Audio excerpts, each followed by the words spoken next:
Born in a frontier cabin, 1809 to 1816, Abraham Lincoln's story begins far from the marble monuments and presidential portraits that now define his legacy.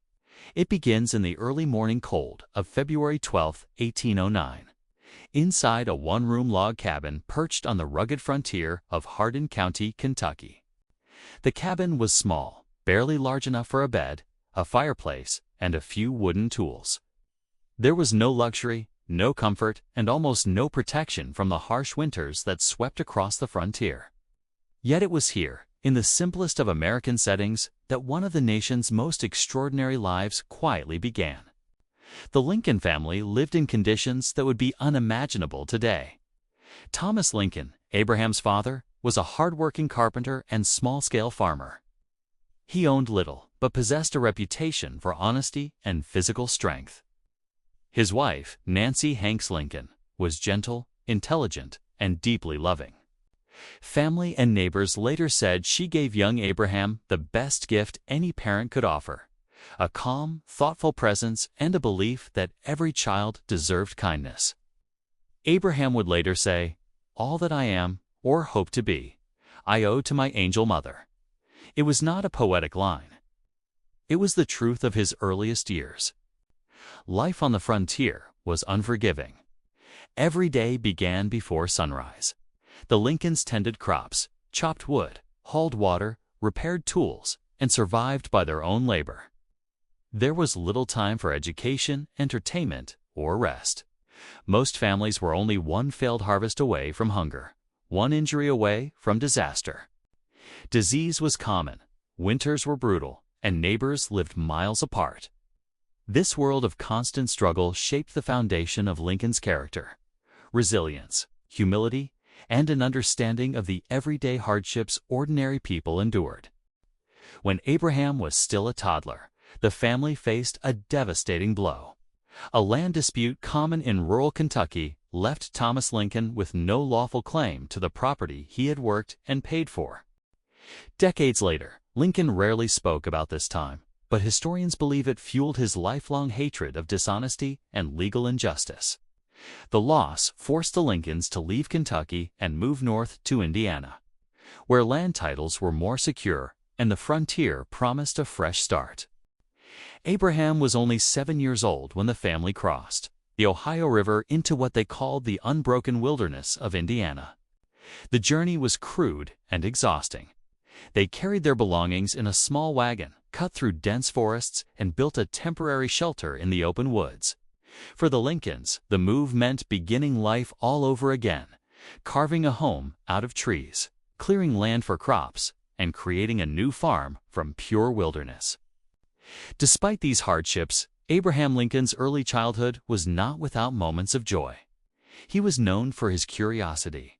He asked endless questions, stared into the distance as if thinking about something deeper than his ears, and absorbed every story he heard. With almost no formal schooling, he learned by listening to his parents, to travelers, to preachers, to anyone who passed through the frontier. These small moments planted the first seeds of the extraordinary thinker he would later become. But life soon turned darker. In 1818, a strange illness spread through the region. Milk sickness, caused by cattle eating a poisonous plant. Entire communities suffered. One autumn morning, Nancy Hanks Lincoln fell ill. Her condition worsened quickly. There were no doctors, no medicine, and no cure. Abraham, just 9 years old, watched helplessly as his mother grew weaker. Within days, she was gone. The loss shattered the family. Abraham later described it as the deepest wound of his childhood. He remembered her as the one who had encouraged his learning, listened to his thoughts, and believed he could become more than the world around him. Nancy's death forced Abraham to confront grief long before he understood it, a pain that would remain with him for the rest of his life. Thomas Lincoln remarried the next year. His new wife, Sarah Bush Johnston Lincoln, understood the emptiness her stepchildren carried. She filled the household with affection and stability. More importantly, she encouraged Abraham's hunger for reading. While books were incredibly rare on the frontier, she supported every moment he spent with one. Abraham would walk miles to borrow a book, read by firelight late into the night, and recite passages until he knew them by heart. His stepmother later said, Abe read everything he could lay his hands on. He would read and read again. Through hardship, loss, and relentless labor, Lincoln's early years created the foundation of his character. Those first lessons, the value of work, the weight of sorrow, the power of compassion, and the importance of learning shaped him more deeply than anyone could have imagined at the time. He was not born into privilege. He was not given opportunity. He built everything from nothing. And yet, even as a child, there were signs that Abraham Lincoln's mind did not belong solely to the world of frontier chores and wooden tools.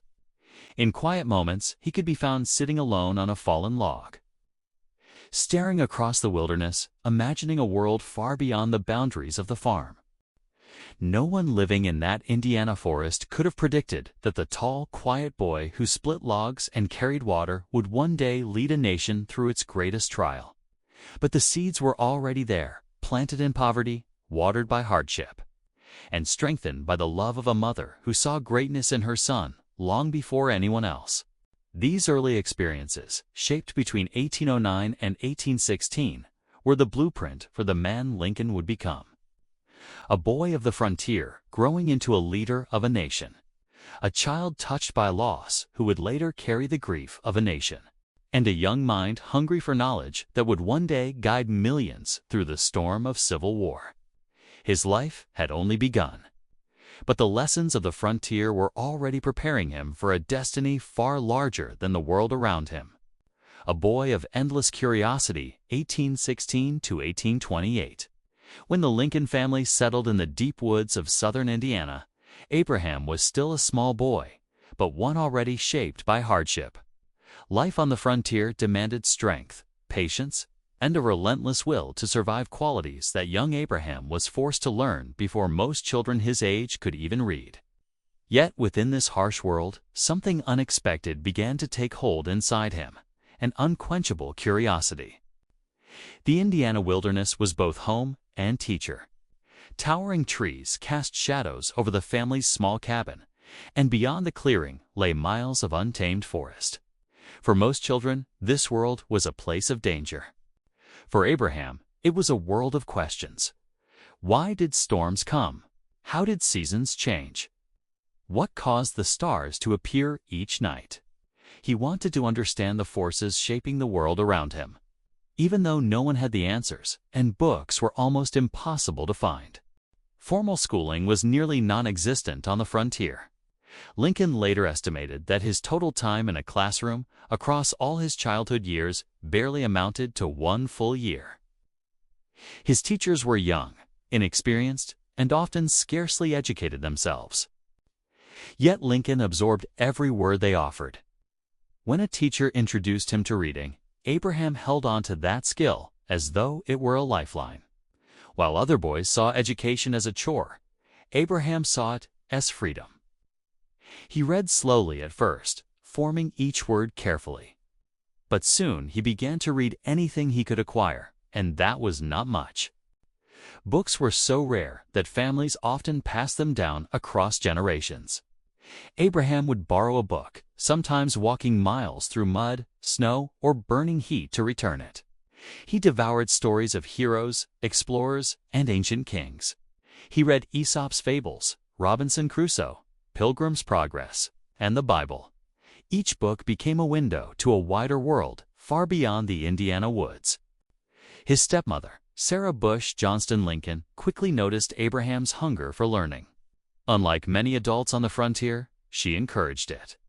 She respected his intelligence, protected his books, and gave him quiet time to read, even when others believed that reading was a waste of daylight, better spent on chores. Years later, Lincoln would credit her with guiding him through the darkest years of his youth. She understood him, perhaps better than anyone else, but curiosity alone could not spare him from the realities of frontier life. Abraham worked long hours with his father, chopping wood, clearing fields, repairing fences, and planting corn.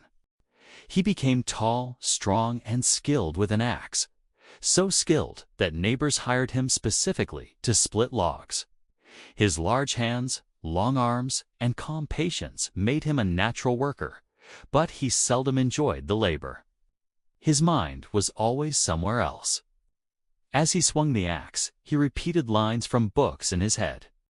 When plowing fields, he composed his own stories. At night, lying on the wooden floor by the fire, he copied passages from books onto wooden shingles or scraps of paper, determined to remember every lesson.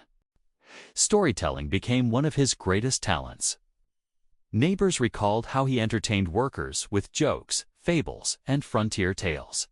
Even as a teenager, he had a gift for turning simple moments into memorable stories, a gift that would one day become one of his strongest political tools. Through humor, he could ease tension, disarm anger, or make a complicated idea sound simple. These were not just childish tricks. They were the early signs of a mind that understood people. But Lincoln's early years were also marked by deep tragedy. The death of his mother, Nancy Hanks Lincoln, left an emotional scar that never fully healed. Her absence created a silence in the home that no amount of work could fill. Abraham rarely spoke of her death again, but those who knew him later in life said he carried a shadow of sadness behind his eyes, a trace of the boy who had lost the person he loved most. This grief, early and overwhelming, sharpened his empathy. It taught him how fragile life could be and how much people needed kindness. As Abraham grew older, he developed a strong sense of right and wrong. Frontier communities relied on trust and fairness, and he gained a reputation for both. When asked to weigh items at the store, he measured them precisely. When he accidentally shortchanged a customer by a few cents, he walked miles after work to return the money. Neighbors began calling him Honest Abe, not as a joke, but as genuine admiration. Even as a child, he refused to take advantage of others. His curiosity soon expanded beyond books and stories. He wanted to understand the laws of society, the structure of government, and the role of leadership. He listened closely whenever travelers spoke about politics. He followed local disputes, observing how people argued and how they solved problems. Though he did not yet dream of becoming president, the seeds of leadership were growing.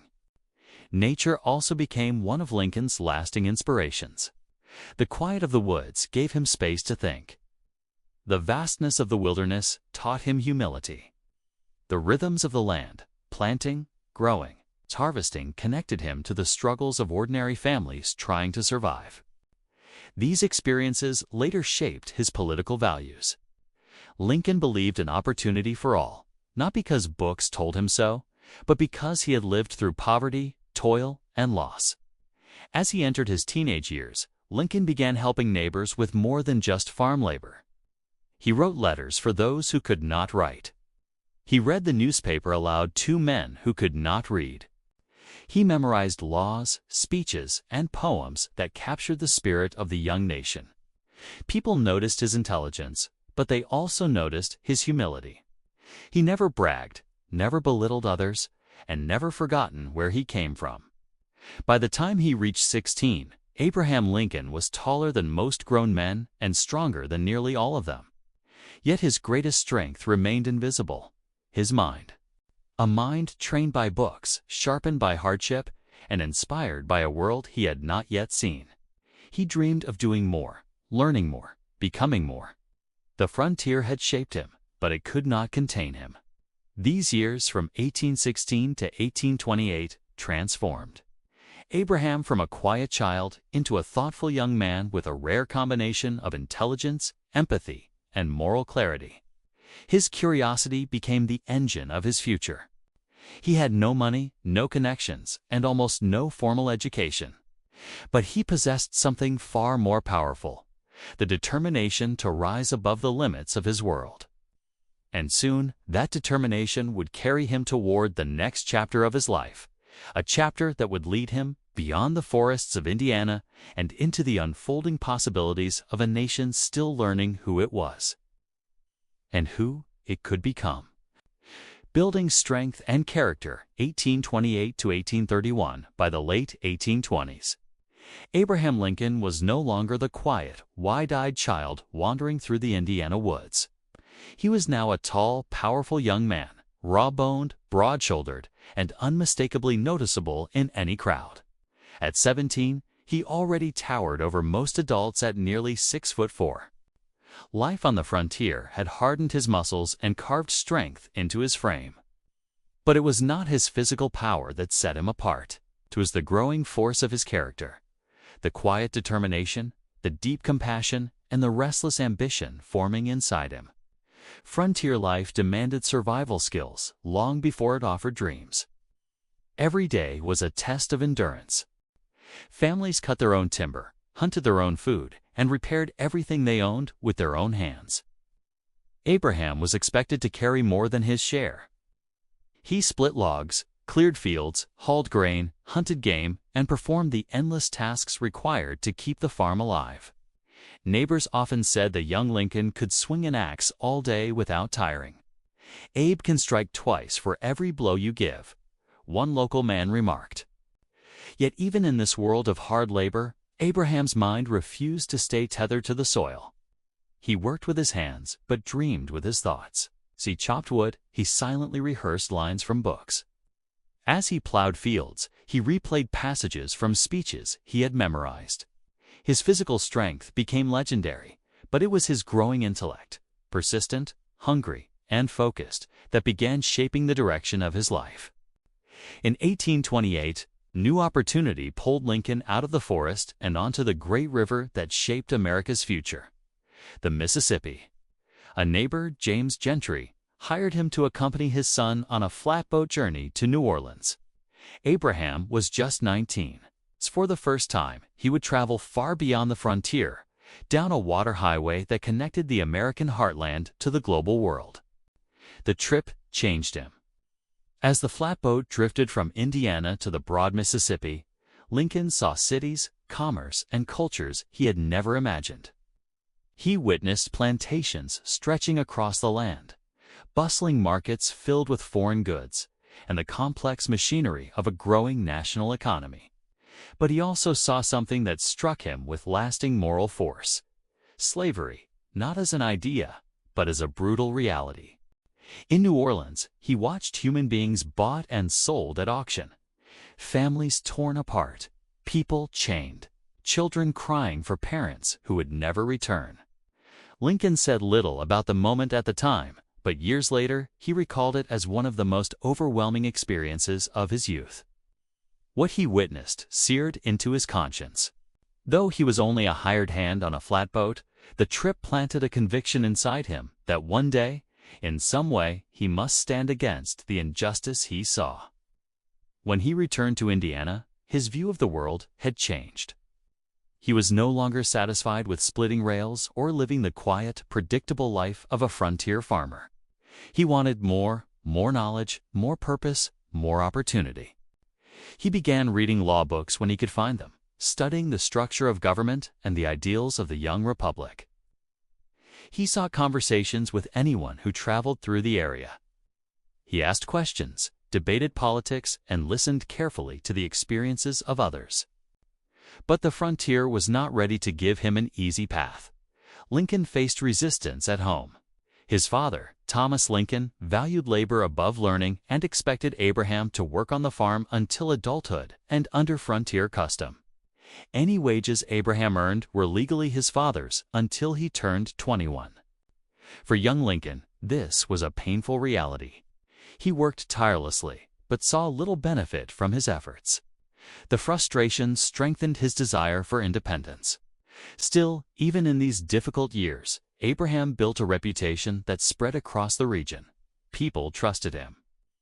They admired his honesty, his fairness, his humor, and his ability to settle disputes without anger. When neighbors argued over land, tools, or debts, they often asked Abraham to mediate. He listened quietly, weighed both sides, and resolved conflicts with logic and compassion. This talent, the ability to turn conflict into calm, would later define his political leadership. By 1830, pressures on the Lincoln family increased. Disease threatened their region, and the soil of their Indiana farm grew poor. News of richer land and healthier climate spread from Illinois, where new opportunities waited. Thomas Lincoln decided to move once again. Abraham, now nearly a man, helped build the wagon, clear the path, and prepare the family for yet another migration into unfamiliar territory. The journey to Illinois in early 1830 marked one of the final turning points of Lincoln's youth. The family traveled across frozen rivers, thick mud, and prairie grass that stretched endlessly to the horizon. When they arrived, they built a cabin near the Sangamon River. Abraham helped his father clear the land and split thousands of rails for fences, earning him the nickname that would follow him into politics, the rail splitter.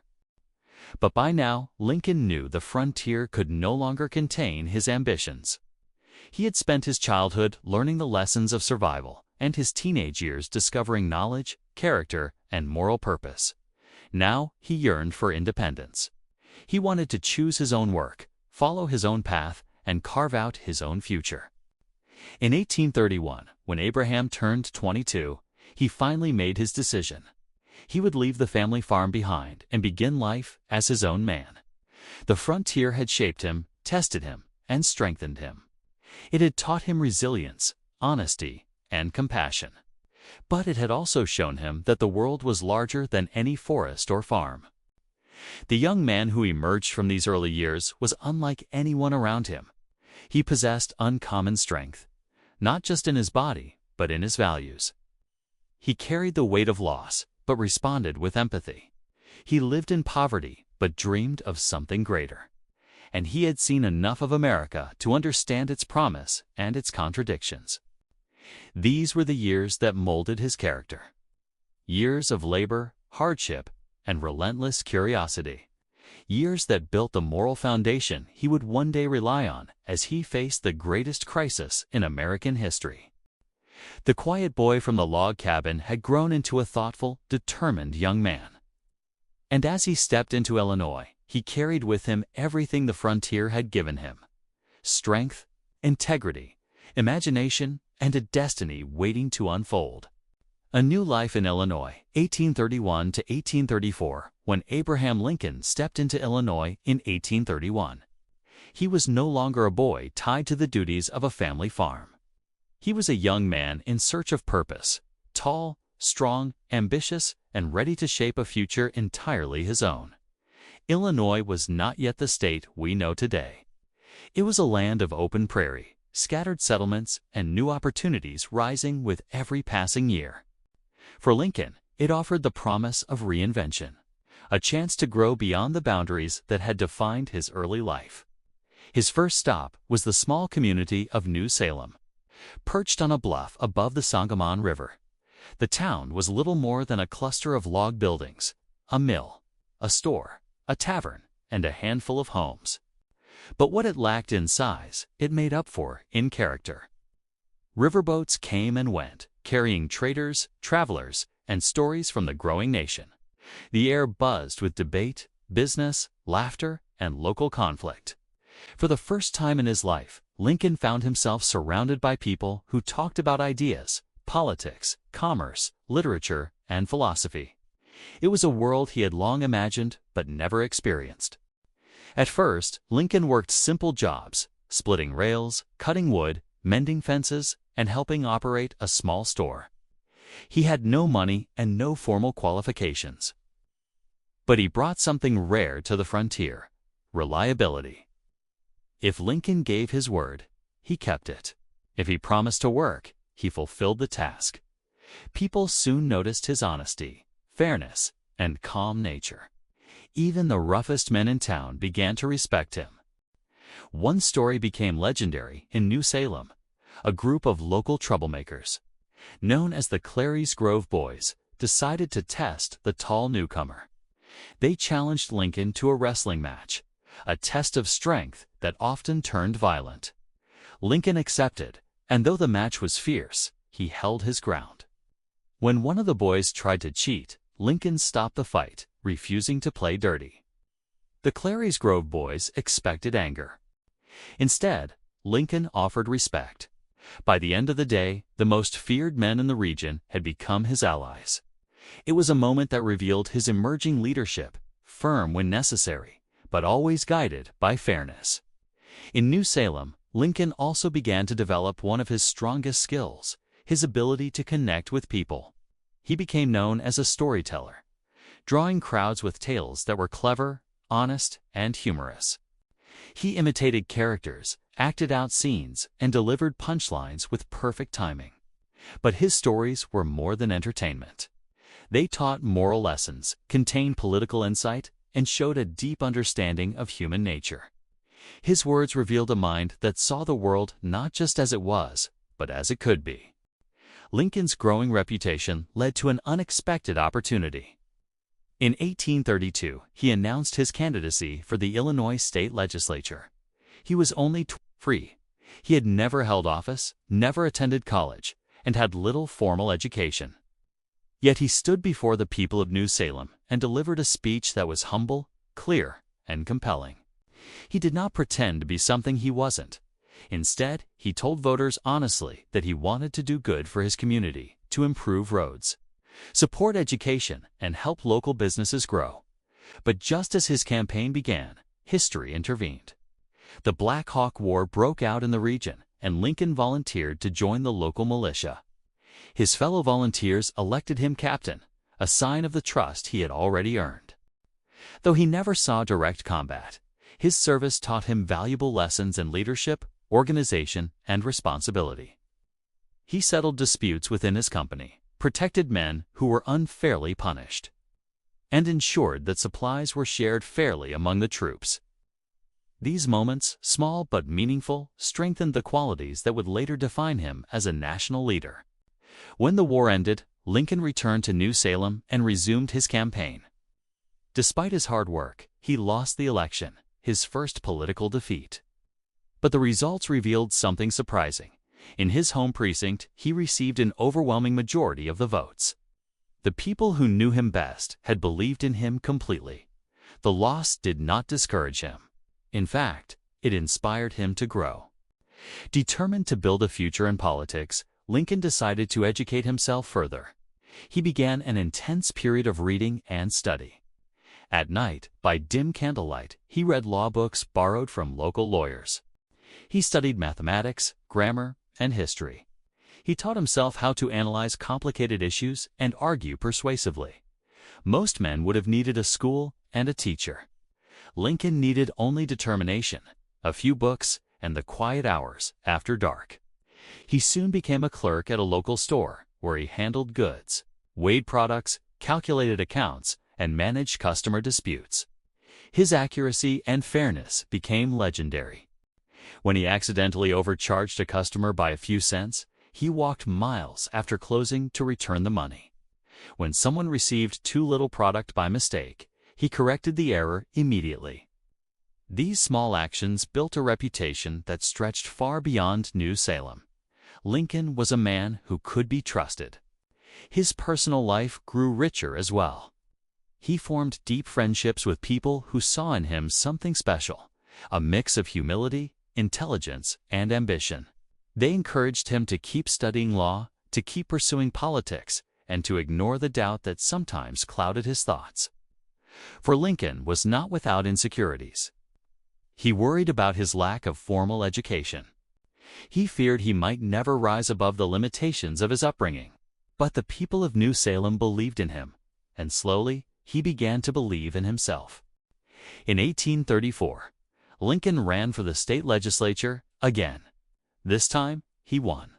The victory marked the beginning of his political career, a career built not on wealth or privilege, but on honesty, intelligence, and genuine connection to the people around him. His years in New Salem transformed him from a young laborer into a thoughtful, respected leader. He had found his voice, his purpose, and his direction. These years from 1831 to 1834 were the crucible in which Abraham Lincoln's character solidified. Illinois had given him a new beginning, but he had earned every step forward with hard work, integrity, and determination. He arrived with nothing. He left as a public servant, ready to shape the future of his state and, eventually, the future of his nation. The boy of the frontier had become a man of the people, and his journey was only just beginning. The rise of a young politician, 1834 to 1842. Abraham Lincoln stepped into the Illinois state legislature in 1834 as a young man with little experience and no formal education in law or government. Yet he arrived with two qualities that would soon set him apart from nearly every other legislator in the chamber: an unshakable honesty and a mind sharpened not by privilege, but by relentless self-study. Lincoln had worked his way from the frontier forests to the halls of public office. And though he had climbed only the first steps of the political ladder, the people of Sangamon County already believed they had found someone extraordinary. The Illinois legislature of the 1830s was a place of loud voices, strong personalities, and fierce debate. Many lawmakers were ambitious men, hoping to lift themselves through political alliances and personal favor. Lincoln, however, entered with a simple goal: to serve his community faithfully. From the moment he took his seat, he listened more than he spoke. He watched carefully, studied how laws were shaped, and learned the rhythms of debate. When he finally rose to speak, his words were thoughtful and clear, revealing a mind that valued reason over rhetoric. During his early legislative years, Lincoln joined a group known as the Long 99 representatives from Sangamon County, who were all unusually tall. Together, they fought to move the state capital from Vandalia to Springfield, a bold political mission that demanded strategy, persuasion, and cooperation. Lincoln became one of the group's most respected members. His calm demeanor and careful logic helped guide negotiations, and his growing reputation for fairness attracted allies from both sides of the aisle. When the capital was finally moved to Springfield, the victory cemented Lincoln's status as a rising figure in Illinois politics. Even as he advanced, Lincoln knew that political success required more than charm or height. It required knowledge. He continued to study law with tireless dedication. Night after night, he sat in the back room of a store, reading law books under dim lamplight. He copied passages, memorized legal arguments, and practiced reasoning through complex cases. He had no professor, no mentor, and no classroom. Yet by sheer effort, he mastered the fundamentals of American law. In 1836, after 2 years of intense study, he passed the bar examination and officially became a lawyer. It was a turning point, the beginning of the profession that would shape his future. In Springfield, Lincoln joined the law practice of John T. Stewart, a respected attorney and cousin of Mary Todd, the woman Lincoln would one day marry. Stewart taught Lincoln courtroom etiquette, case preparation, and the basics of legal argument. Lincoln quickly proved himself. His honesty won the trust of clients. His clear speaking style impressed juries, and his careful reasoning earned the respect of judges. Soon he was traveling the 8th Judicial Circuit, riding horseback from county to county, handling cases that ranged from property disputes to criminal trials. Along the dusty roads of Illinois, Lincoln learned how ordinary people lived, struggled, and hoped knowledge that would strengthen his political understanding for the rest of his life. But Lincoln's rise was not without internal conflict. As he gained experience, he began to confront deeper questions about the moral direction of the nation. Slavery, largely absent in Illinois, cast a long shadow over political debates. Lincoln believed slavery was wrong, a violation of the principles laid out in the Declaration of Independence. Yet he also lived in a time when speaking openly against slavery could destroy a political career. In 1837, he took one of the most courageous actions of his early life. He signed a public protest against slavery, declaring that it was founded on both injustice and bad policy. Few others dared to say as much. This moment, quiet but profound, revealed the moral compass that guided Lincoln long before he became a national figure. In the legislature, Lincoln became known not only for his intelligence, but for his humility. He avoided personal insults, which were common in political debates. He refused to vote for measures that only benefited special interests. He turned down offers that conflicted with his principles, and when he made mistakes, he admitted them openly. His approach to politics was refreshingly honest in a time when many used public office for personal gain. This integrity drew people to him, friends, voters, and even political rivals. Yet behind his public success, Lincoln carried insecurities. He worried about his lack of education and feared he would never match the refinement of those born into wealth. His clothing was plain, his manners simple, and his appearance awkward. He stood tall, but sometimes seemed unsure of how to hold himself. Despite these doubts, he pushed forward, trusting that hard work mattered more than background, a belief rooted in his frontier upbringing. As his legal career grew, so did his social circle. Springfield became his home, a place filled with lively debates, bustling streets, and opportunities for friendship and companionship. He formed deep bonds with fellow lawyers, storekeepers, families, and political figures. And in the heart of the city lived the Todd family, an influential clan of Kentucky aristocrats. Among them was Mary Todd, a young woman of intelligence, ambition, and strong political interest, someone who would soon become an important part of Lincoln's life. By 1840, Lincoln's political stature had risen significantly. He campaigned for William Henry Harrison in the presidential election, delivering speeches that combined humor, logic, and heartfelt conviction. His storytelling abilities made him a magnetic speaker, drawing crowds wherever he went. Newspapers began mentioning his name more frequently. Opponents acknowledged his skill, and supporters whispered that Lincoln had the potential for even greater things. In 1842, after 8 years in the legislature, Lincoln stepped away from state politics to focus on law and on building a stable personal life. That same year, he married Mary Todd, beginning a relationship filled with passion, conflict, intelligence, and deep affection. Mary believed in his potential, perhaps more strongly than he believed in himself, and encouraged him to aim higher, to think beyond Illinois, and to imagine a national role. These years from 1834 to 1842 shaped Lincoln into a well-rounded leader. He entered the legislature as a self-taught frontier youth. He left it as a seasoned politician, a skilled lawyer, and a man beginning to understand the moral and political challenges that would define his future. The rise of this young politician was not fueled by wealth or privilege, but by honesty, determination, compassion, and a belief in the fundamental fairness that every person deserved. The strengths he developed during this period, reason, empathy, integrity, and the courage to take principled stands, would become the foundation of his national leadership. He had taken his first steps onto the stage of American politics. The path ahead would lead him toward Congress, toward national debates, and eventually toward the greatest struggle the nation had ever faced. But for now, Lincoln was still rising, still learning, still discovering who he was and who he might become.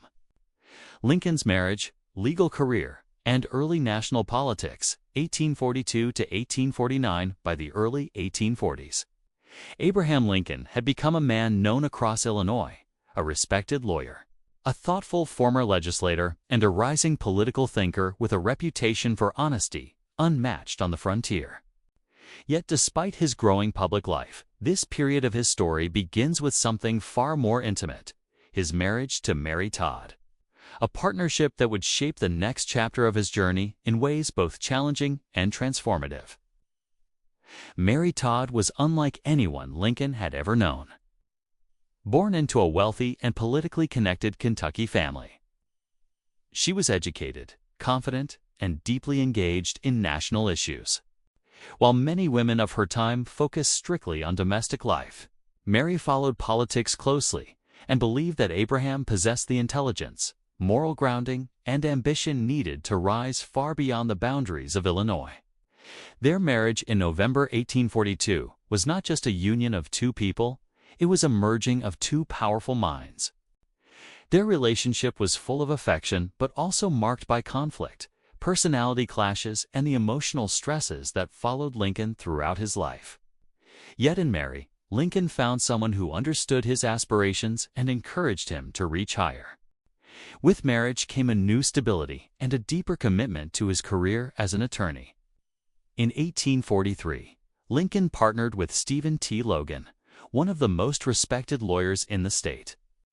Logan's disciplined approach taught Lincoln precision, organization, and the fine structure of legal argument. Under Logan's guidance, Lincoln refined his skills, mastering the intricacies of property disputes, contract law, and criminal defense. He developed a style that would become his hallmark: calm, logical, and deeply grounded in fairness. Juries trusted him. Judges respected him. Clients admired him. His legal career grew rapidly, and soon he was known as one of the finest lawyers traveling the 8th Judicial Circuit. Traveling this circuit was no small feat.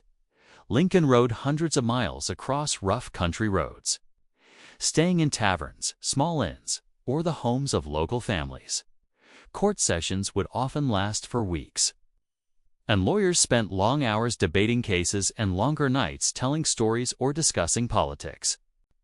During these travels, Lincoln sharpened his understanding of ordinary life in Illinois, the concerns of farmers, merchants, tradesmen, widows, and families trying to build a better future.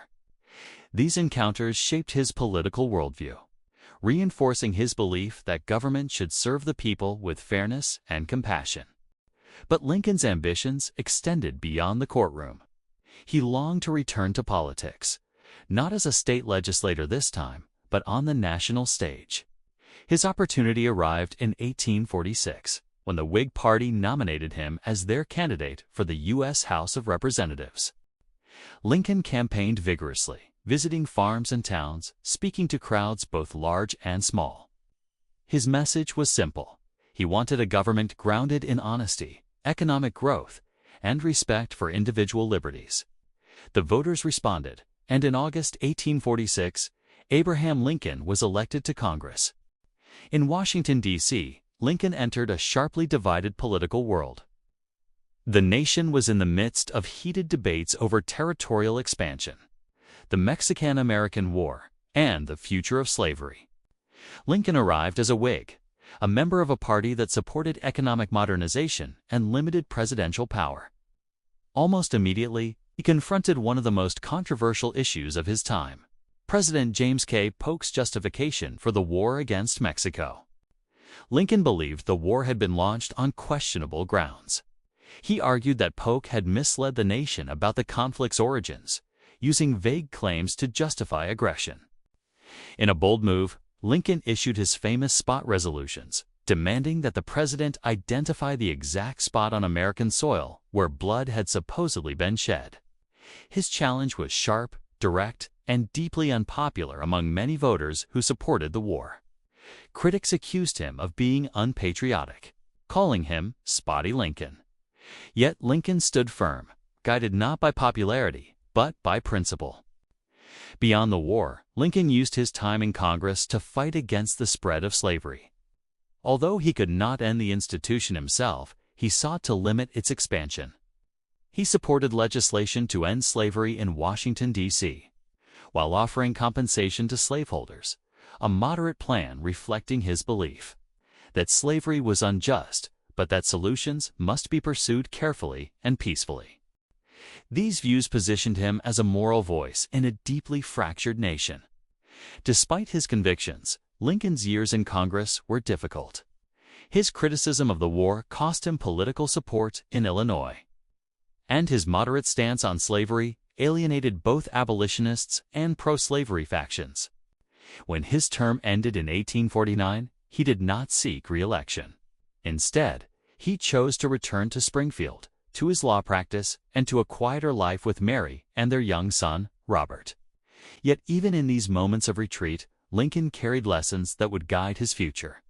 He learned the workings of national politics, the limits of compromise, and the power of moral conviction in shaping public life. He had stood on the floor of Congress, challenging a wartime president in defense of honesty and constitutional principles. He had confronted the reality that speaking hard truths often came with a price, and he had gained a deeper understanding of the conflict that would soon tear the country apart: the struggle over slavery. By the end of the 1840s, Lincoln was a more complete man, a husband, a father, a respected lawyer, and a national political figure who had spoken boldly when others had remained silent. Yet he was not done. The nation was changing fast, and Lincoln felt the pull of history gathering around him. His years of growth in marriage, in law, and in Congress had prepared him for a future far greater than he yet imagined. The quiet return to Illinois was not the end of his political story. It was merely an interlude before the next rise, the next great conflict, and the emergence of Lincoln as one of the most important leaders the world had ever known. The quiet years and the return of the slavery debates, 1849 to 1854. When Abraham Lincoln left Congress in 1849, he stepped away from the national spotlight, believing that his political career might be over. He returned to Springfield with a mixture of disappointment, reflection, and determination to rebuild his life away from the turbulence of Washington. These were the years often called his quiet years, a period when Lincoln returned to private life, raised his growing family, deepened his legal career, and watched a storm build slowly across the nation, a storm that would eventually call him back to the center of the American struggle. Back in Springfield, Lincoln threw himself into the practice of law with renewed energy. He formed a new partnership with William Herndon, a younger lawyer who admired Lincoln's honesty and intellect. Their personalities were different. Herndon was fiery and emotional. Lincoln was calm and deliberate, but together they built one of the most respected law practices in Illinois. They traveled the 8th Judicial Circuit for months at a time, riding on horseback through mud, rain, heat, and snow, stopping in small towns to try dozens of cases each session. Courtrooms became Lincoln's classrooms, teaching him how people behaved under pressure, how conflicts arose, and how fairness could be restored. He handled every kind of case imaginable: land disputes, criminal trials, debt arguments, and complicated business suits.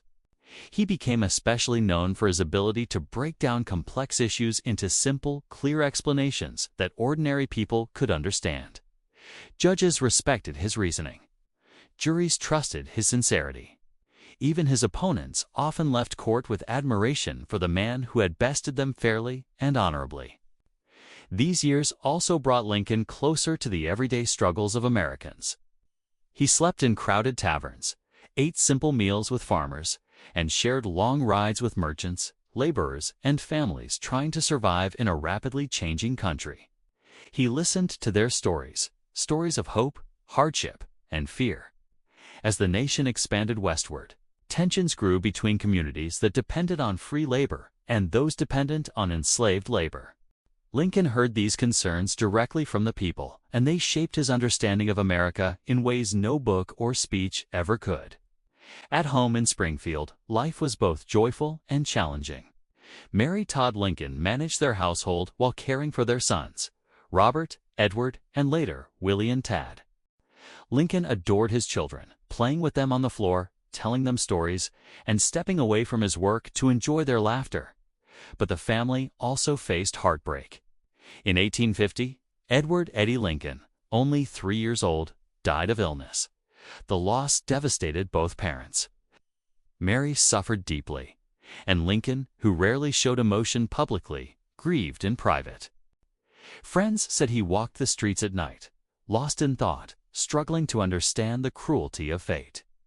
This sorrow deepened the empathy that already defined him, strengthening the compassion that would one day become one of his greatest qualities as a leader.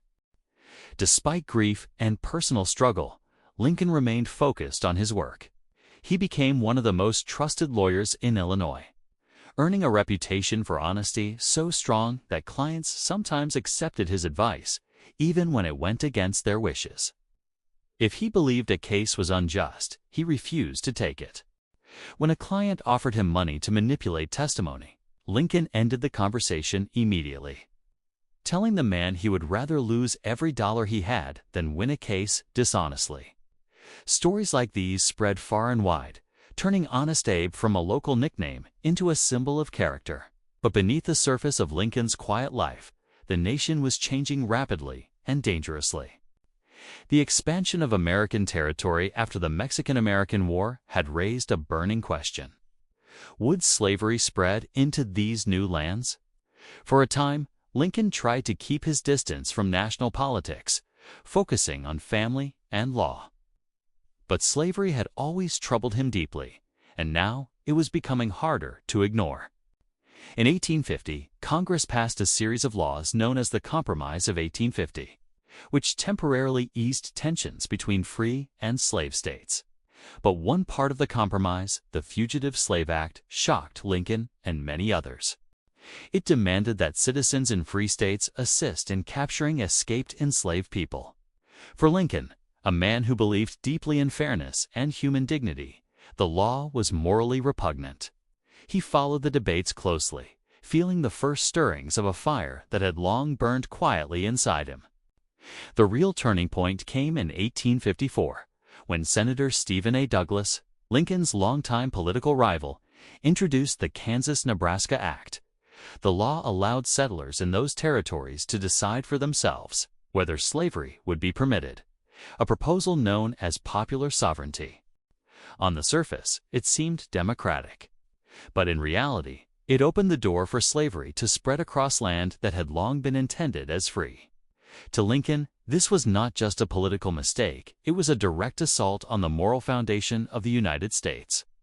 The act shattered the fragile peace of the nation. Pro-slavery and anti-slavery settlers flooded into Kansas, leading to violence, chaos, and what newspapers soon called Bleeding Kansas. Lincoln watched with growing alarm. He knew that if slavery were allowed to expand unchecked, the nation would face a crisis unlike anything it had seen before. For years, he had tried to stay out of politics, believing that his time in Congress had come and gone. But now, the threat of slavery's expansion awakened something inside him, a sense of duty he could not ignore.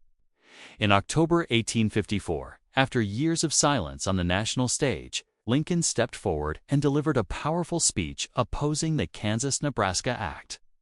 He argued that slavery was morally wrong, politically dangerous, and incompatible with the ideals of the Declaration of Independence.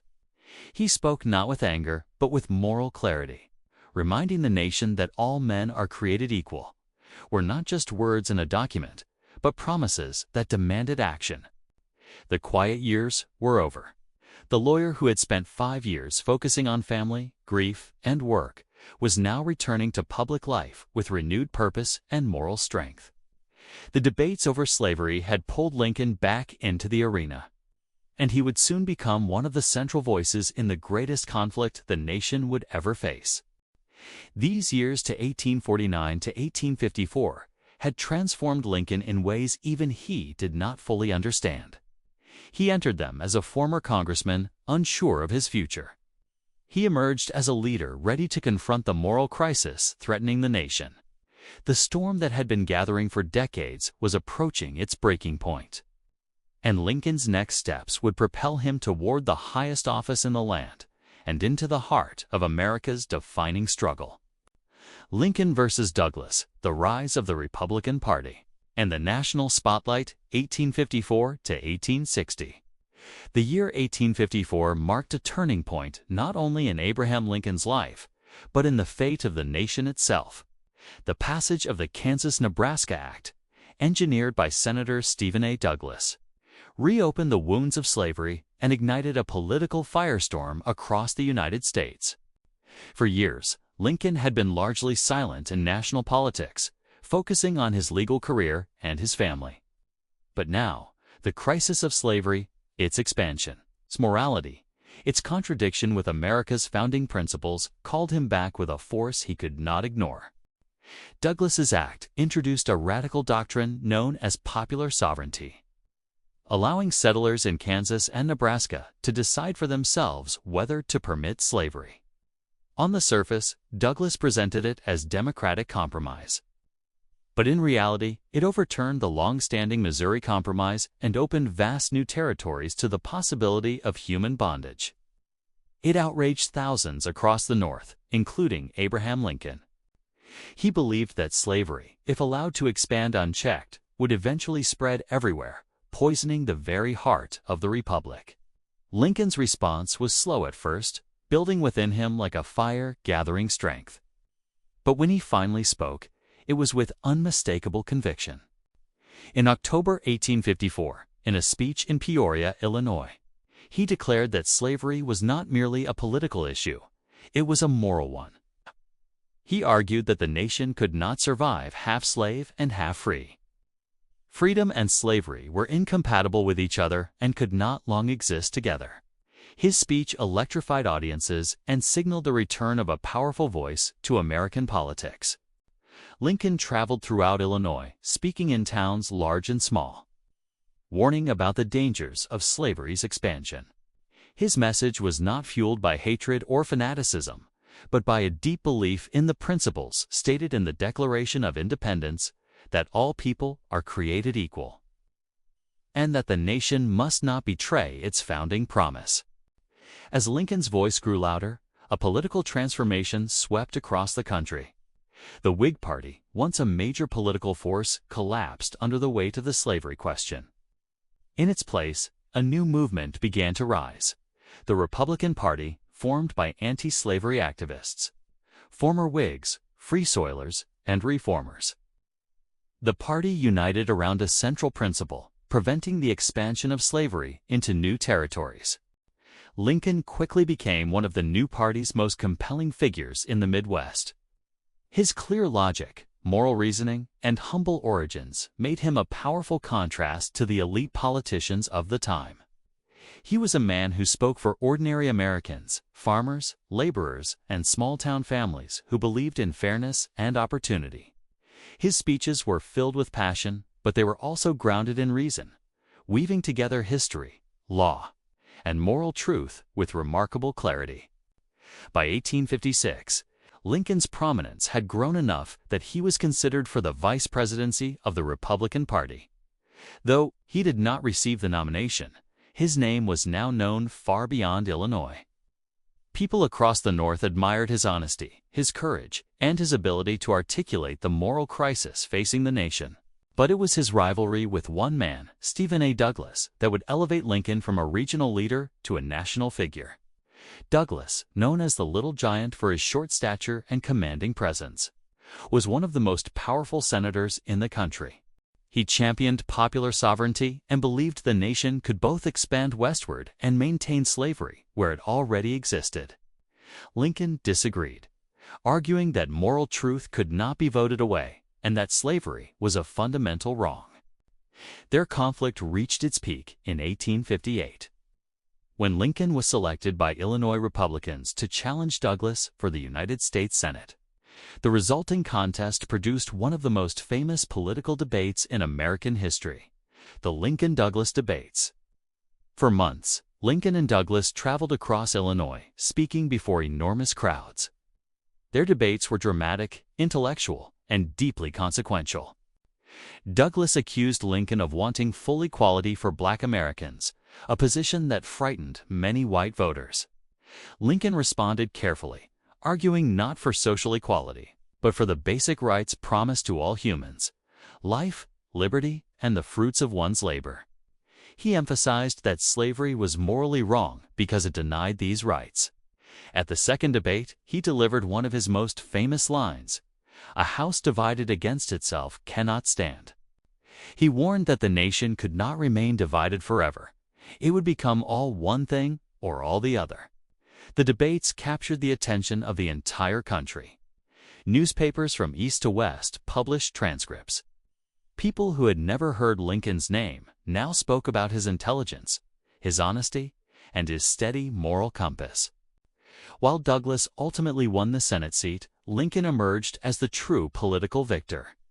The debates transformed him from a regional politician into a national statesman. In the years that followed, Lincoln's influence continued to grow. The nation spiraled deeper into crisis as violence erupted in Kansas between pro-slavery and anti-slavery settlers. The Supreme Court issued its infamous Dred Scott decision, declaring that Black Americans could never be citizens, and that Congress had no authority to restrict slavery in the territories. To Lincoln, this decision was not only legally flawed, it was a betrayal of the principles for which the nation stood. Lincoln responded with clarity. He argued that the Dred Scott decision would lead to the nationalization of slavery unless the people resisted. His speeches warned that the country was being pushed toward a dangerous future where slavery would exist everywhere unless its expansion was halted. By 1860, the Republican Party needed a presidential candidate who could unify its diverse factions: former Whigs, abolitionists, moderates, Western farmers, and industrial workers in the North. Lincoln, with his humble origins, deep moral conviction, mastery of debate, and national recognition from the Douglas debates, became a powerful contender. At the Republican National Convention in Chicago, Lincoln's supporters worked tirelessly to secure his nomination. On the third ballot, the convention erupted in applause. Abraham Lincoln had become the Republican Party's candidate for President of the United States. These years from 1854 to 1860 transformed Lincoln from a local lawyer into a national figure. He confronted the moral crisis of his age with clarity, courage, and unwavering conviction. He stood against one of the most powerful politicians of his time. He helped build a new political movement dedicated to limiting slavery's reach, and he emerged from political obscurity to become a leader ready to guide the nation through its most dangerous moment. The spotlight was now upon him. The nation stood at the edge of division and impending conflict, and Abraham Lincoln, once a boy from a log cabin, was now preparing to step onto the greatest stage of his life, a stage that would test every belief, every value, and every strength he had forged over decades of struggle and determination. Lincoln's election, the secession crisis, and the road to Civil War 1860-1861, the year 1860 was unlike any other in American history.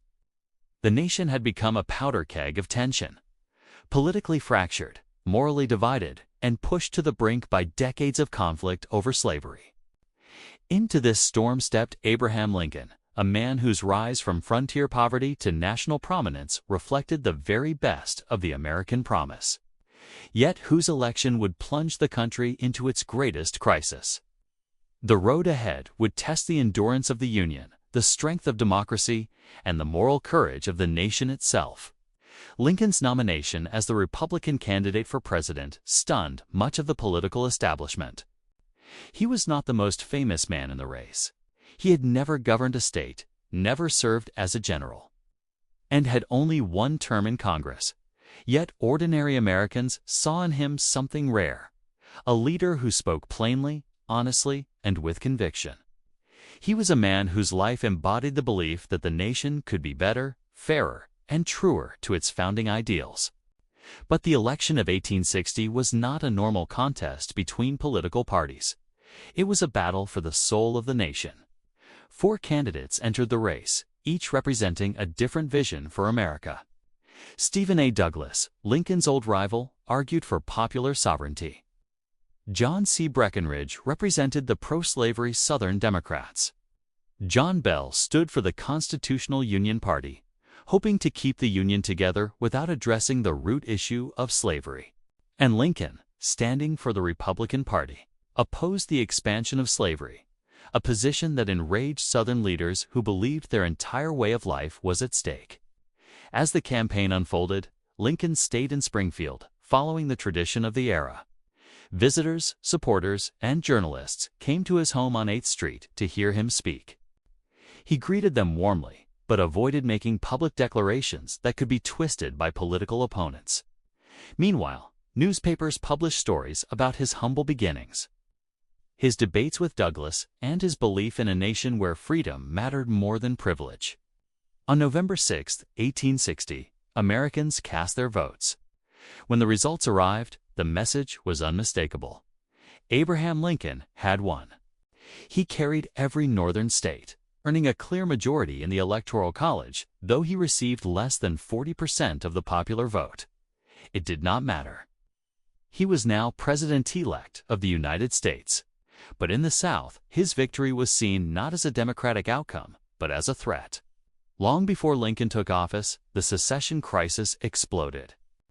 South Carolina went first, announcing on December 20, 1860, that it would leave the Union. The declaration spread like wildfire. One by one, states of the Deep South followed: Mississippi, Florida, Alabama, Georgia, Louisiana, and Texas. The Union was collapsing before Lincoln could even take the oath of office. During these months, Lincoln remained in Springfield, helpless to intervene until he officially became president. He received letters from panicked Unionists in the South, desperate for reassurance, and from Northerners demanding strong action. But Lincoln refused to compromise on the central point: the Union must be preserved. If the country allowed states to break away whenever they disagreed with an election result, democracy itself would die. Behind the scenes, Lincoln wrestled with fear and uncertainty. He understood the gravity of the moment. The founder's dream, a nation united in liberty, was falling apart. Yet he also knew that yielding to the demands of slaveholding states would only invite future disunion. He stood firm. He would not extend slavery into new territories. He would not accept the idea of a divided nation. Meanwhile, President James Buchanan, still in office, failed to take decisive action. Federal forts in the South were seized one after another by secessionists. Armories, arsenals, and military posts fell with little resistance. The Confederacy formed its own government in early 1861, choosing Jefferson Davis as its president and preparing for war. In February, Lincoln boarded a train for Washington, beginning a long and dangerous journey across the northern states. Crowds gathered at every stop, cheering, waving flags, and pleading for reassurance as the Union seemed to crumble. Lincoln spoke to them with a mixture of hope and resolve, reminding them that the nation had faced crises before and survived. Yet he also knew that the threat he now faced, civil war, was greater than any in American history. As Lincoln traveled, rumors spread of plots to assassinate him before he reached the capital. Authorities uncovered evidence of a planned attack in Baltimore, a city with strong Southern sympathies. Lincoln reluctantly agreed to travel through the city secretly at night, avoiding the danger. Critics later mocked him for it. But Lincoln understood that he could not serve the nation if he never reached Washington alive. On March 4, 1861, Abraham Lincoln stood on the steps of the U.S. Capitol to deliver his first inaugural address. The nation watched in fear, anger, and uncertainty. Southern states had already formed a new government. Federal forts in the South were under siege. The Union was fractured. Lincoln spoke not with threats, but with appeals to history, law, and shared humanity. He promised not to interfere with slavery where it already existed, but he insisted that secession was unlawful. He pleaded with the South to reconsider, reminding them that we must not be enemies. He ended with words that would echo across history: "The better angels of our nature." But even as he spoke, events were accelerating toward conflict. The flashpoint lay in Charleston Harbor at Fort Sumter, one of the last remaining Union forts in the South. The Confederacy demanded Lincoln surrender it. Lincoln refused. He sent a ship carrying only food for the hungry soldiers. No weapons, no reinforcements. But Jefferson Davis chose war. On April 12, 1861, Confederate cannons fired on Fort Sumter, beginning the American Civil War. The shots that echoed over Charleston Harbor did more than mark the start of a conflict. They shattered any last illusion that compromise was possible. They forced Lincoln into the role he had been preparing for his entire life: a leader. Facing the greatest test the Union would ever endure. In the months leading up to war, Lincoln remained calm, rational, and deeply committed to the Constitution. He understood that the nation's survival depended on unity and believed that democracy itself was on trial. A nation born in liberty could not allow itself to break apart over the expansion of human bondage. The secession crisis had revealed the true stakes: whether a government of the people, by the people, for the people could endure. These months from his election in 1862, the outbreak of war in 1861, were among the most dangerous in American history. Lincoln entered the presidency without a single Southern electoral vote, facing a nation already tearing itself apart. Yet he held firm to principle. demonstrating the strength, patience, and moral clarity that would define his leadership in the years to come. The road to the Civil War had begun. And Abraham Lincoln, once a boy of the frontier, now stood as the last hope to hold the nation together. The early Civil War, emancipation, and Lincoln's evolving leadership, 1861 to 1863. When the Civil War erupted in April 1861, Abraham Lincoln faced a challenge no American president had confronted before. He had been in office barely a month when Confederate cannons fired on Fort Sumter, shattering the fragile peace and plunging the nation into conflict. The Union, divided and unprepared, looked to Lincoln for strength, direction, and hope. The early years of the war would test him in ways he could never have imagined, testing not only his leadership, but his deepest moral convictions. In the early months, the Union was in disarray. The army was small, scattered, and poorly organized. Many officers were aging veterans of past wars, unprepared for the massive mobilization now required. Lincoln worked tirelessly, often staying up late into the night reading reports, meeting with generals, and studying maps. He was not a trained soldier, but he understood that victory required discipline, strategy, and unity. He took command of his role with humility, but also with an iron determination that few expected from the mild-mannered frontier lawyer. The first major battle of the war, Bull Run or Manassas, revealed the full scale of the crisis. In July 1861, Union forces marched confidently toward the Confederate Army in Virginia.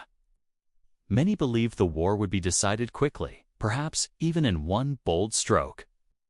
Civilians followed the army with picnic baskets, expecting a spectacle rather than a bloodbath.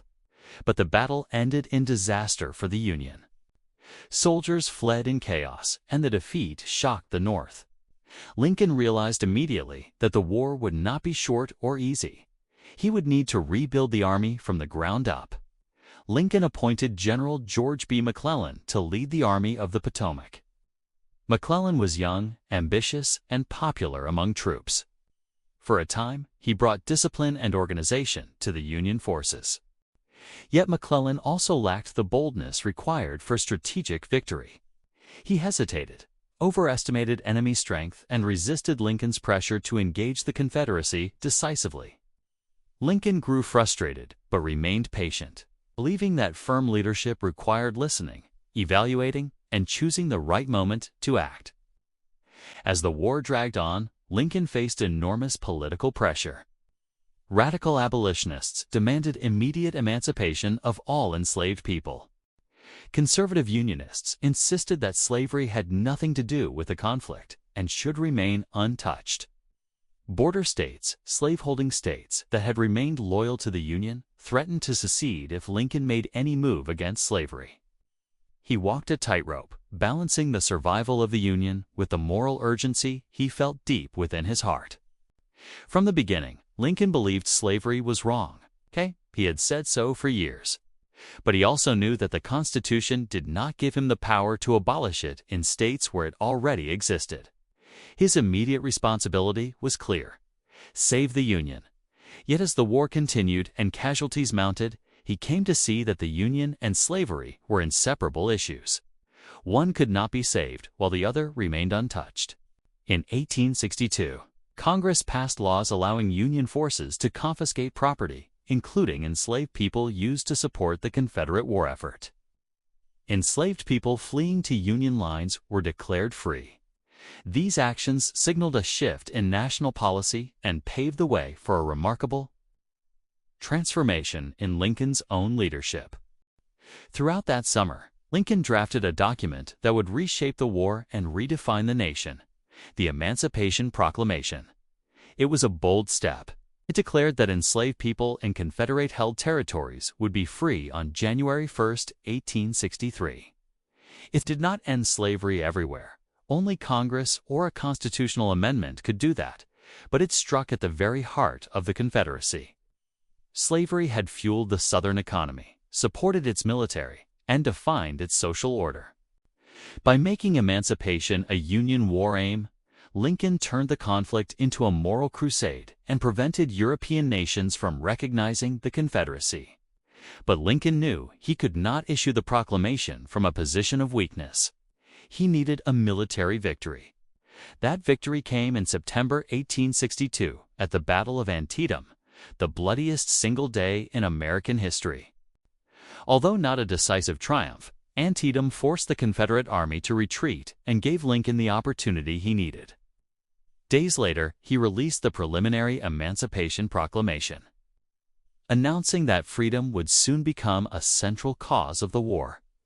The reaction was fierce. Some Northerners celebrated Lincoln's moral courage.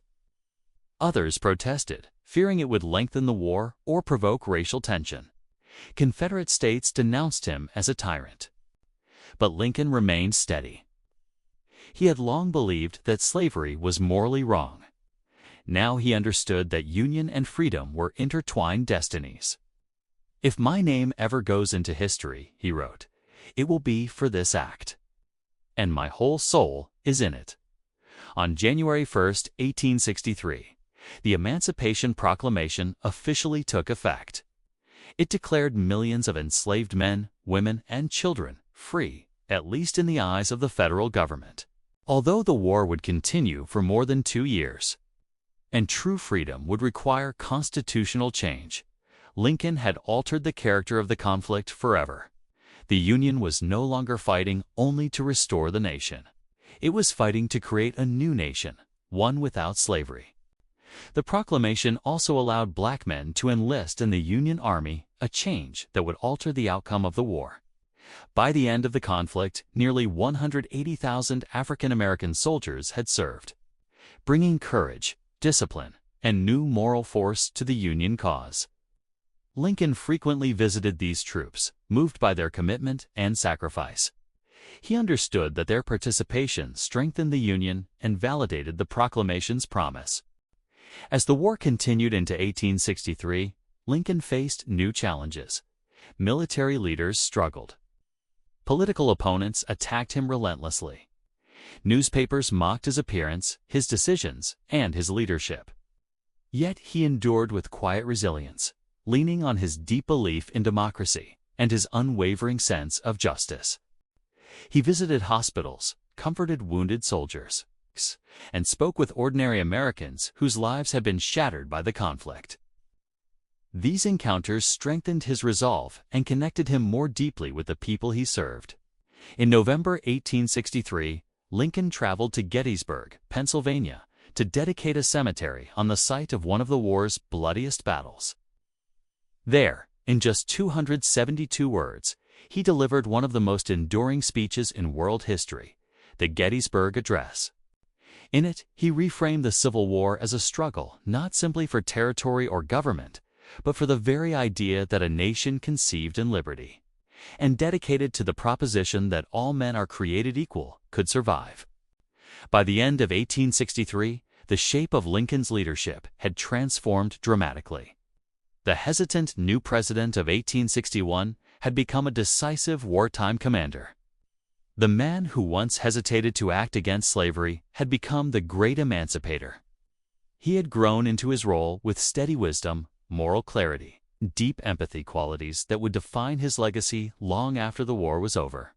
The early Civil War years, from 1861 to 1863, had reshaped Lincoln's presidency and the nation itself.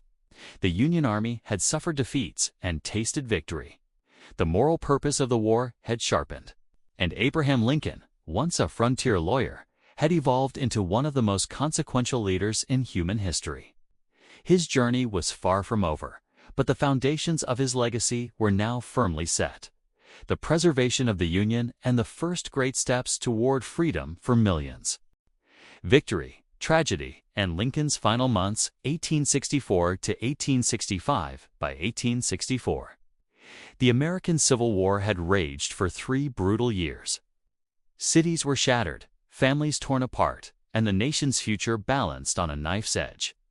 Abraham Lincoln, weary and aged beyond his years, carried the weight of every loss. His face, once youthful and hopeful, now bore deep lines carved by sleepless nights, battlefield reports, and the agonizing responsibility of leading a divided country. And yet, despite exhaustion, he remained steadfast. The Union must prevail. Freedom must prevail.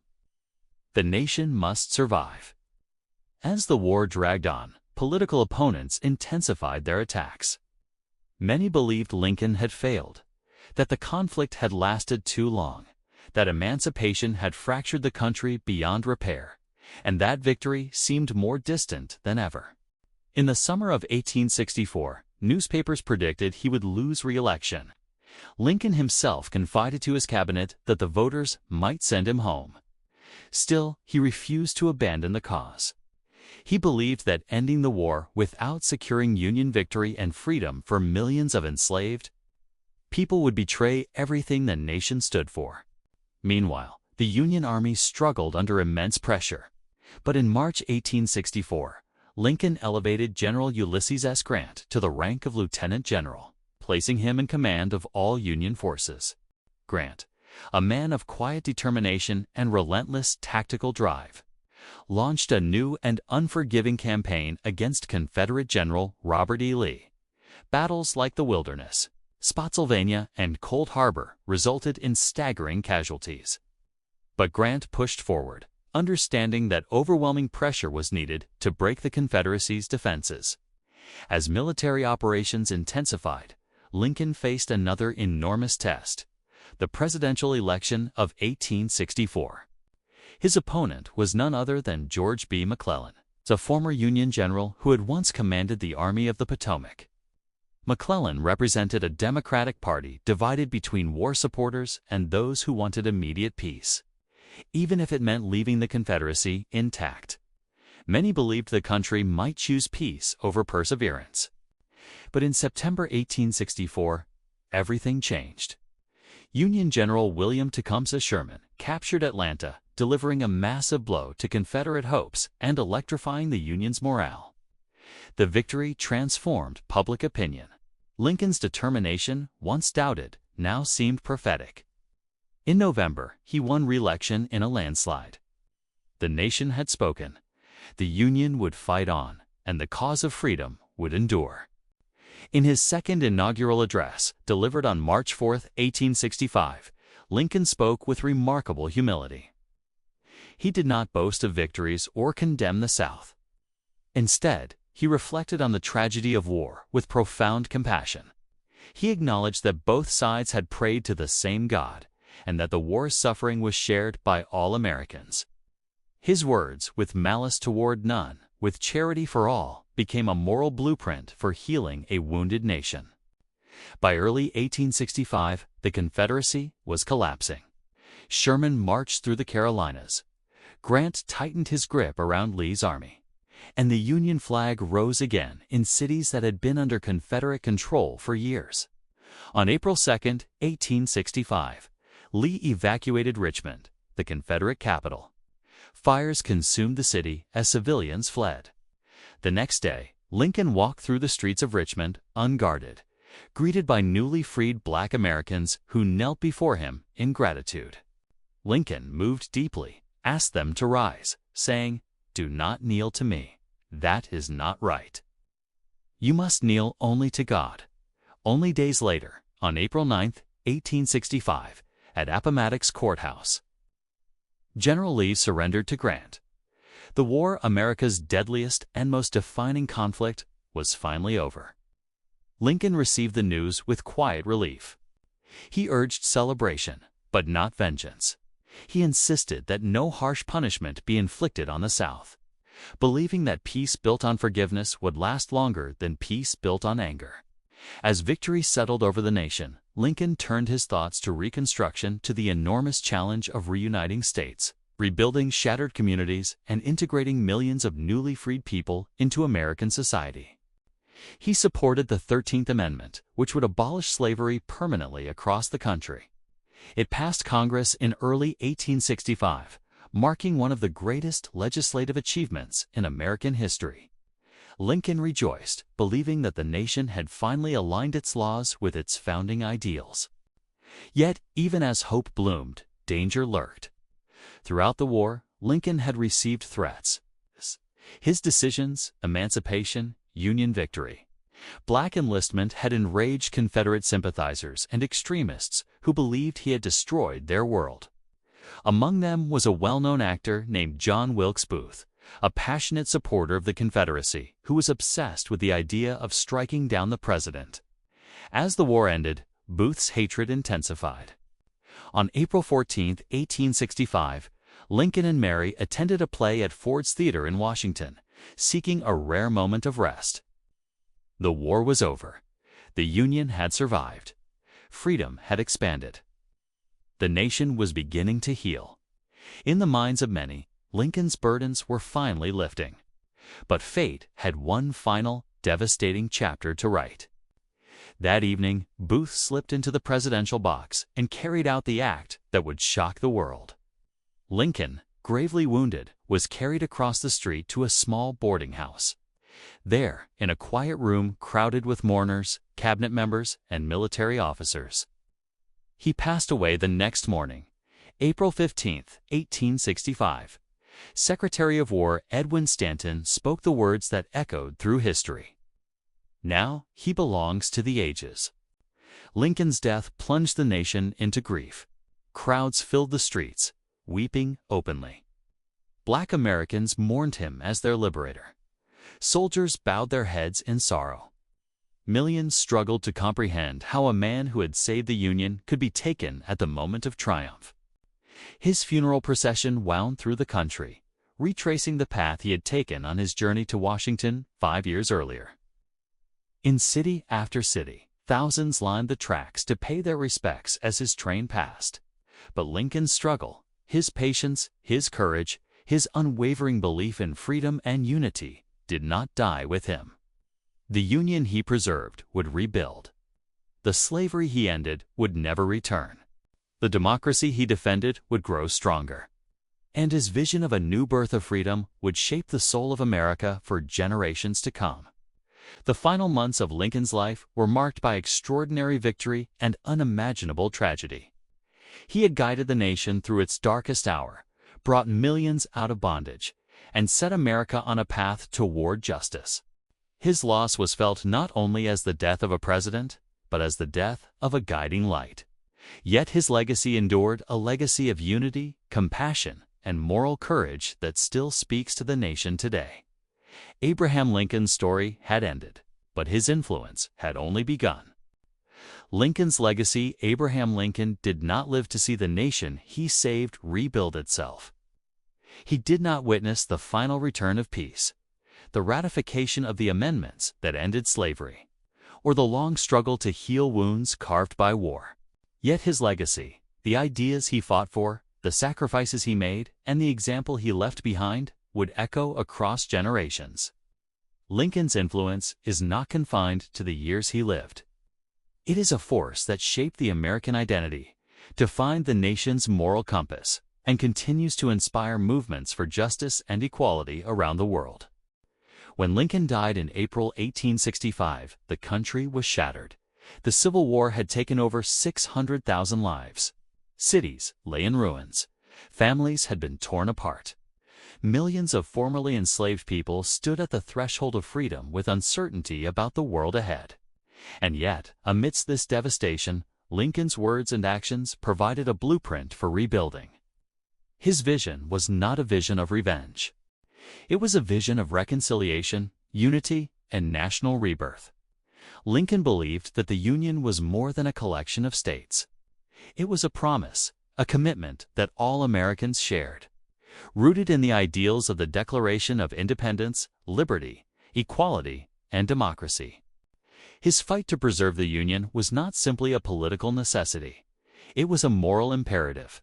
He understood that if the Union collapsed, the experiment of democracy itself might fail. And so, even in the darkest hours of war, he insisted that the nation must stay united, not for the sake of power, but for the sake of freedom. One of Lincoln's greatest legacies is the Emancipation Proclamation, a document that altered the very meaning of America. Before the Civil War, slavery had been woven into the fabric of the nation. After the proclamation, the war was no longer just a struggle to restore the Union. It became a struggle for human freedom. Lincoln knew that the proclamation alone could not end slavery everywhere that required the 13th Amendment, but he understood that declaring millions of enslaved people free was a moral turning point. It changed the Union's purpose, reshaped its armies, and set the country on a path toward justice that could not be reversed.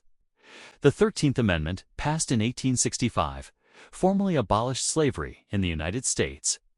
Lincoln did not live to see its full ratification by the states, but his leadership made it possible. Together with Congress, he helped end an institution that had defined American life for over 2 centuries. This achievement, more than any other, stands at the heart of his legacy, a testament to his deep commitment to equality and human dignity.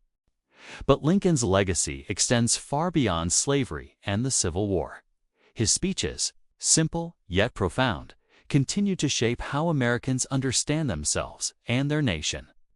In the Gettysburg Address, he reminded the country that democracy requires constant renewal, that freedom must be defended by each generation. In his second inaugural address, delivered just weeks before his death, Lincoln spoke not with triumph, but with humility. He urged Americans to heal with malice toward none, with charity for all, recognizing that the nation needed compassion, not vengeance, to move forward. These words became guiding principles for the post-war era and for countless movements that followed. Civil rights leaders, from Frederick Douglass to Martin Luther King Jr., invoked Lincoln's vision as they fought to fulfill the promise of equality that he had articulated so powerfully. Immigrants arriving in America saw in Lincoln's story proof that this was a place where humble beginnings did not limit one's destiny. Workers seeking fair treatment drew inspiration from his belief in the value of labor and human dignity. And presidents who followed him studied his leadership, hoping to emulate the calm courage he displayed in the face of unimaginable pressure. Internationally, Lincoln became a global symbol of democratic leadership.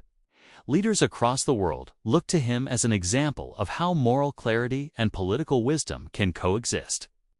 During World War II, Winston Churchill often referred to Lincoln's words to rally Britain.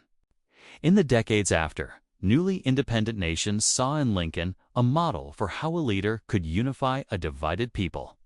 His story transcended borders and cultures, reminding the world that greatness is not born out of privilege, but through perseverance, integrity, and service.